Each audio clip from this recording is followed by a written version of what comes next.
톨스토이가 이런 말을 했어요. 사람은 하나님께서 주시는 지혜를 가지고 은혜로 산다. 하나님께서 주시는 지혜를 가지고 은혜로 사는 것이 마땅한 인간의 삶의 방편이다. 이렇게 말을 한 것입니다. 어떻습니까? 여러분에게 지혜가 있으신가요? 지혜는 부족한 것 같은데 분명한 것 하나는 하나님의 은혜로 살고 있다라고 하는 것은 인정되시지요? 그러면 지혜로운 거예요. 그게 인정이 안 되면 우리는 지혜가 없는 것이지만 하나님의 은혜로 내가 지금까지 살았고 지금도 은혜로 살고 있고 앞으로도 은혜 속에 살다가 은혜 중에 하나님의 나라로 이사할 것을 믿습니다. 이거 가지고 있으면 그 사람 지혜로 사는 거예요. 원래 우리에게는 지혜라는 게 없어요. 하나님이 주셨으니까 내가 믿는 거죠. 최고의 지혜는 하나님을 인정하는 겁니다. 그리고 하나님을 인정하면 부모의 권위, 부모로부터 듣는 교훈과 어미의 훈계, 이것을 떠나지 않습니다. 이게 지혜입니다. 그리고 살아가면서 현재를 충실하게 살고자 합니다. 삶에 있어서 가장 중요한 건 지혜예요. 저는 오늘 본문 말씀에서 참 기분이 좋은 말씀이 이런 거거든요. 16절을 보면 주는 우리 아버지시라. 여호와여 주는 우리의 아버지시라. 하나님이 아버지라고 하는 이 사실로 하나님을 호칭할 수 있는 구약 성경의 본문이 몇 군데가 없어요. 이게 얼마나 소중한지요. 어린 시절에는 아버지라고 부를 수 있는 대상이 있다라는 것이 얼마나 소중한지를 몰라요. 하지만 결정적인 어떤 위기의 순간들에 아버지가 보호해주고 이런 것들을 경험하고 나면 아버지가 야 이래서 좋구나 이런 것들을 알게 되어지지요. 그리고 내 자신이 아버지가 된 후에 그때서 우리가 하나님을 아버지라고 부르는 이 신분의 변화와 이 위치가 이다지도 좋은 거구나. 왜냐하면 제가 우리 아들들, 우리 딸을 위해서 제가 헌신하고 그 걔네들에게 창념하고 뭐라고 할까요? 제가 이성적으로 생각하고 있는 그 순간순간에 자식들에 대한 그 책임감을 깊이 느끼거든요. 그래서 하나님께서 나 같은 것을 얼마나 생각하시고 또 사랑하시고 나를 보호하시고 나에 대한 계획을 또 나를 좋은 사람 만드시고 나에게 좋은 것을 주시기 위해서 얼마나 특심한 마음을 가지고 계실까? 이걸 생각하는 것만으로도 기분이 굉장히 좋아져요. 분명히 오늘 이스라엘 백성들은 하나님께 이렇게 고백을 합니다. 주는 우리 아버지시라. 아브라함은 우리를 모르고 이스라엘은 우리를 인정치 아니할지라도 여호와여 주는 우리의 아버지시라. 여러분, 아브라함은 이스라엘의 시작이에요. 그리고 이스라엘 전체가 우리를 인정하지 않는다 할지라도 이게 무슨 얘기입니까? 바벨론에 의해서 완전히 망해버렸잖아요. 그리고 포로로 끌려가 있는 노예된 상태잖아요. 그래서 이스라엘의 긴 역사 속에서 볼 때 지금 이스라엘은 없는 거나 마찬가지예요. 그래서 아브라함도 우리를 몰라요. 이스라엘의 역사 속에서 우리가 완전히 지워진다 할지라도 분명한 건 하나님은 우리의 아버지시라. 하나님은 우리의 아버지시라. 사람들이 나를 믿음의 사람으로 인정하지 않아도 교회가 나를 알아주지 않는다 할지라도 나는 분명히 하나님의 자녀다. 하나님은 나의 아버지다. 내가 지금 꼴이 완전히 인간적으로 봤을 때 예수님 앞에 용서받았던 창녀 같고 그리고 삭개와 같은 세리라 할지라도 누구도 나를 아브라함의 자손이라 인정하지 않는다 할지라도 나는 분명 하나님이 나의 아버지심을 믿습니다. 이 믿음으로 사람들이 예수님 앞에 나아가지 않습니까? 그리고 예수님으로부터 이 축복을 듣지 않습니까? 너도 아브라함의 자손이다. 그런 모든 인간관계를 회복시킬 하나님의 놀라운 비전이 오늘 본문 속에 숨겨져 있습니다. 17절 말씀의 그 끝부분을 보면 돌아오시옵소서. 하나님 우리에게 돌아와 달라고 하는 거예요. 이 부분은 내일 조금 더 좀 자세하게 살펴보는 것으로 하고요. 돌아오시옵소서 이 본문이 63장 전체를 아우르고 있는 거예요. 어떻습니까, 여러분? 여러분의 신앙에서 여러분의 신앙의 전체를 아우르고 있는 그 어떤 것 그 하나가 있다면 그것이 무엇일까요? 여러분을 대표할 수 있는 전체적인 것 중에 딱 하나만 잡으라고 하면 여러분은 무엇을 잡겠습니까? 저는 목사로 살고 있습니다. 올해 딱 20년째 목사로 살고 있습니다. 전도사님, 뭐 그 소리로 까지 다 이렇게 합해서 제 자신의 정체성을 이야기를 한다면 30년도 넘었습니다. 군에서부터 군종병을 했으니까요. 참 오랜 시간 전도사, 목사로 살았습니다. 그래서 저는 목사, 전도사 이렇게 지나가다가 어떤 사람이 목사님 하고 자기 담임 목사님을 불렀는데 나랑 아무런 상관없어도 제가 이렇게 쳐다봅니다. 나 부른 줄 알고. 식당에서 밥 먹으러 들어갔는데 이쪽 팀에서 목사님하고 식사를 하면 자꾸 이제 목사님 하면 거기를 자꾸 쳐다봐줘요. 나를 부르는 줄 알고. 카페에서 함께 이렇게 누군가와 대화하고 있는데 뒤에서 자꾸 목사님 이래요. 그럼 내가 또 돌아봅니다. 왜? 내 자신이 목사가 너무 익숙하기 때문에. 그러면 내 자신이 정말 목사인가? 이게 나를 대표할 수 있는 것인가? 아니에요. 나를 대표할 수 없어요.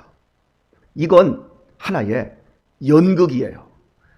돌스토이가 인생은 거대한 연극 무대고 우리는 거기에서 각자의 역할을 맡아서 연극을 하고 있을 뿐이다. 지금 목사라고 하는 그것은 하나님이 나에게 주신 역할일 뿐이에요.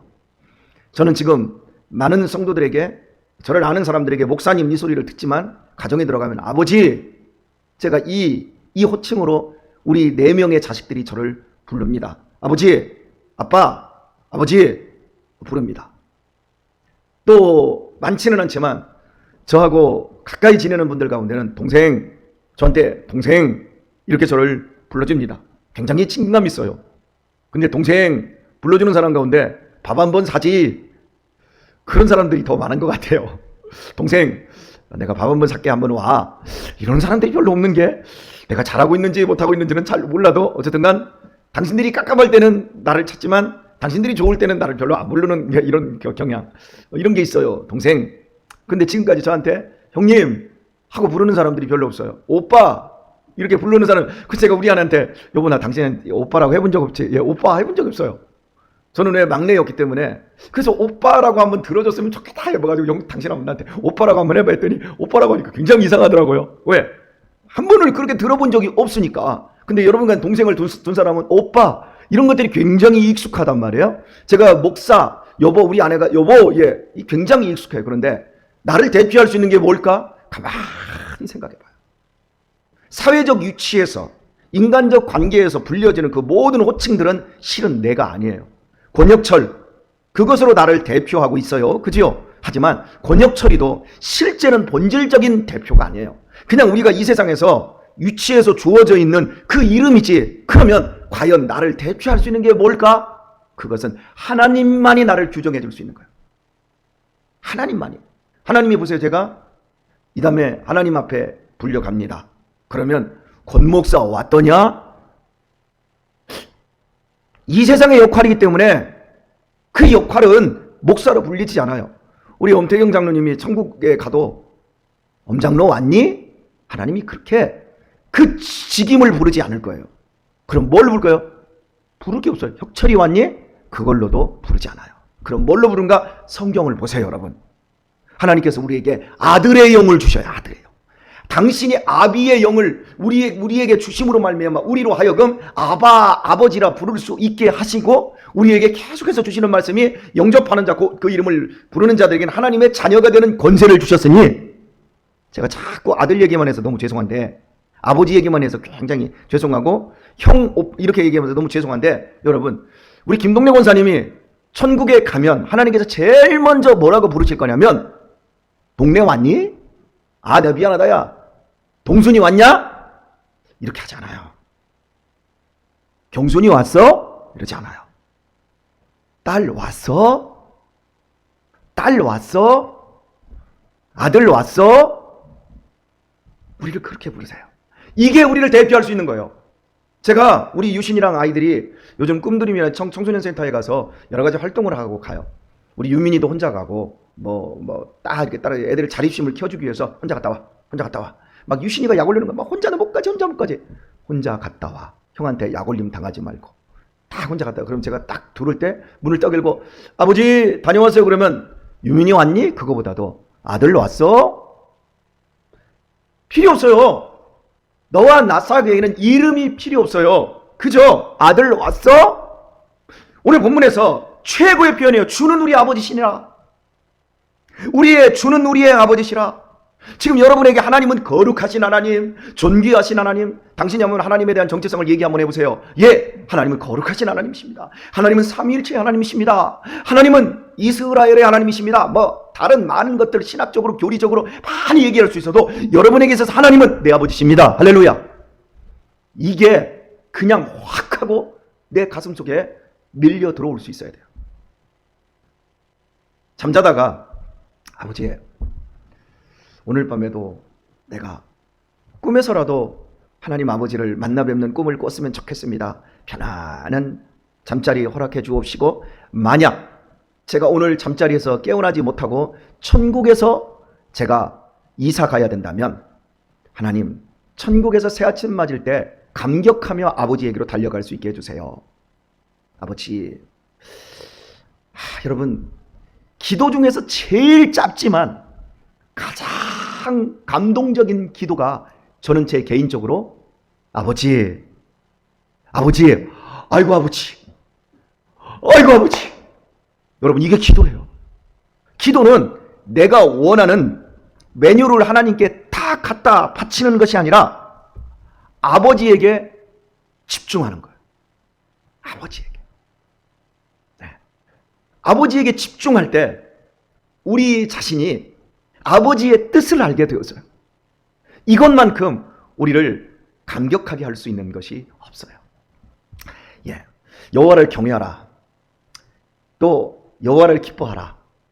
거기에 우리의 삶의 소망이 있는데 어느 정도로 기뻐하고 어느 정도로 감격하는가? 하나님이 아버지라는 것 때문에 감격하는 그 자리. 그래서 신앙은 우리의 최고의 열심을 다해서 하나님을 알아가는 거예요. 이게 우리의 인생의 최고의 지혜예요. 자, 여러분 이제 오늘의 말씀을 한번 맺어볼게요. 개미에게 가서 지혜를 배우라.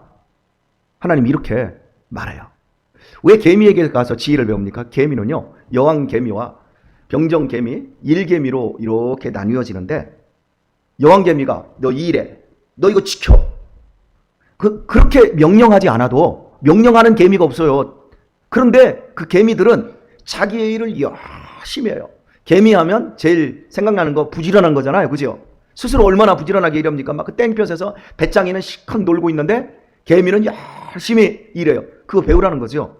아무리 힘들고 아무리 어려워도 아무리 더워도 일을 해요. 그리고 개미들은요, 어떤 역경에도 자기의 임무를 감당합니다. 이렇게 우리가 어린 시절에 막 개미들을 가지고 얼마나 못 살게 굴었습니까? 막 개미가 막 줄을 이어서 막 이렇게 이동을 할 때 보면 그 중간에 막 고무신 발려갔다가 막 개미를 밟아서 막 죽이고 막 그랬어요. 얼마나 그 짓궂게 했는지 몰라요? 그러면 개미들이 막 당황을 해요. 막 그 일대가 개미가 이렇게 이동하는 그 길이 얼마나 이렇게 깁니까? 막 문대면 개미들이 막 수십 마리가 막 죽어가잖아요. 그러다가 보면 나중에 거기를 다시 또 갖고 있어요.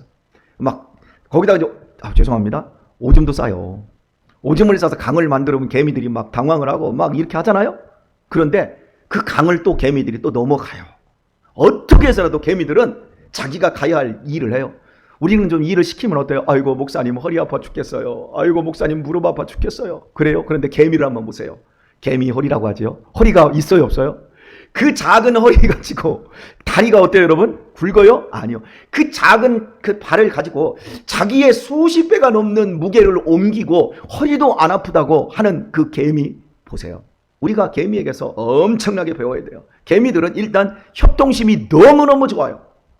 이런 것을 통해서 개미에게서 우리가 뭔가를 배우라고 그러는데, 하나님이 우리에게서 개미에게서 배우라고 하는 그 삶의 핵심이 뭐냐면, 너희들이 하나님을 알아가고 하나님을 배워가는 일에 이런 열심을 내라고 하는 거지, 이 땅에서 무엇을 먹고 무엇을 벌고 무엇을 가지기 위해서 노력하는 것으로 계미를 배우라고 한 게 아니라는 걸 여러분 기억하셔야 돼요.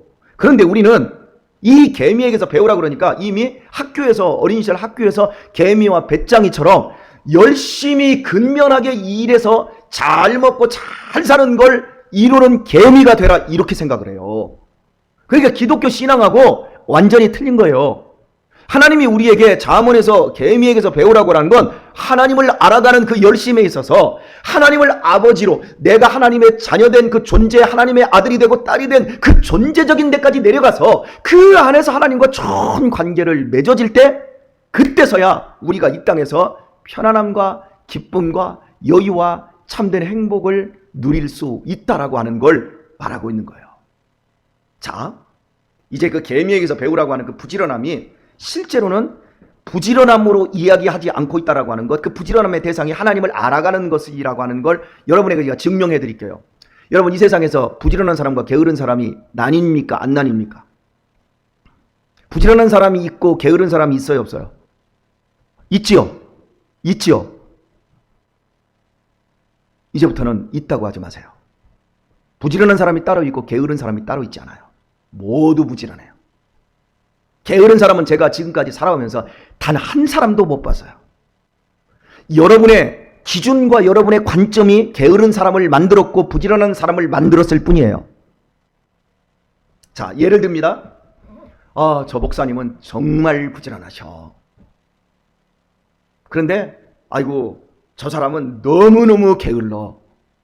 이렇게 얘기해요. 그런데 자, 게으른 사람을 가지고 얘기합시다. 집에 이제 우리 아들이 있어. 근데 그 아들이 공부는 하나도 안 하고 맨날 텔레비전 앞에서 텔레비전만 봐. 그러면 부모가, 야, 너 게을러서 어떻게 하겠니? 가만히 생각해 보세요. 맨날 24시간 텔레비전만 보고 있는 그 자식은 부지런한 거예요? 게으른 거예요? 게을르다 그래요? 텔레비전 보는 입장에서 보세요. 그게 게으른 거요, 부지런한 거요? 환장할 일이요. 그렇게 부지런할 수가 없어. 잠도 안 자. 새벽부터 눈만 뜨면 새벽 3시부터 텔레비전을 종일 봐. 지치지도 않아. 질리지도 않아. 자, 야, 너는 누워서 왜 이렇게 게으르냐? 그런데 그거 게으른 게 아니에요. 지가 좋아하는 일이라면 잠도 안 자고 목숨 걸고 하는 게 인간입니다. 텔레비전이 고장이 나버렸어. 그러면 벌떡 일어나서 일하러 나가고 공부하러 나갑니까? 벌떡 일어나서, 그렇게 둥글거리던 애가 텔레비전 고장나면 텔레비전을 손수 뜯어가지고 텔레비전 고치러 전파사로 달려가요. 얼마나 부지런한지 몰라요. 자기의 쾌락, 자기의 현재 자기가 즐기는 그 일에 대해서 얼마나 부지런한지 한번 생각을 해보세요. 여러분, 이 세상에는 부지런하고 게으른 사람이 있는 것이 아니라 어리석은 사람과 지혜로운 사람만 있는 거예요. 어리석은 사람은 뭐냐면 자기가 좋아하는 쾌락을 위해서, 미래를 위하여 아름다운 것을 준비하지 않는 것, 그것이 게으름인 거예요. 모두가 다 부지런해요. 성경은 우리에게 요구하는 게 뭐냐면, 너에게 가장 필요한 것, 너의 미래를 위해서 가장 준비해야 될 것이 뭐냐? 그것은 좋은 직장도 아니고 공부를 잘해서 좋은 대학을 가는 것도 아니고, 너에게 가장 필요한 건 하나님을 알아가는 거다. 여기에 열심을 내고 여기에 최선을 다하지 않는 것, 그것이 게으른 것이고 그것이 궁극적으로 어리석은 거예요.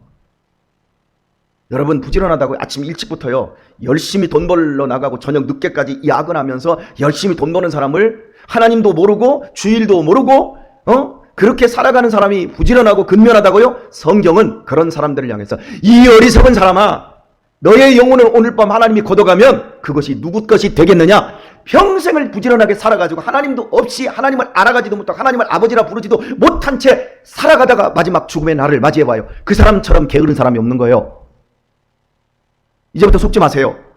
누가 제일 부지런하냐? 하나님을 알기 위해서 내 자신의 모든 시간과 내 자신의 모든 에너지를 거기에 마음을 다하고 뜻을 다하고 성품을 다하여 주 너희 하나님을 사랑하는데 거기로 가는 사람이 진짜로 부지런한 사람이고 진짜로 지혜로운 사람입니다.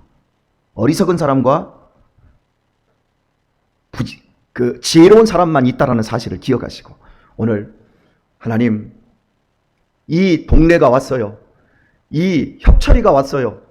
경순이가 왔어요. 그것이 아니라 하나님 딸 왔어요. 하나님 아들 왔어요. 아버지 왔어요.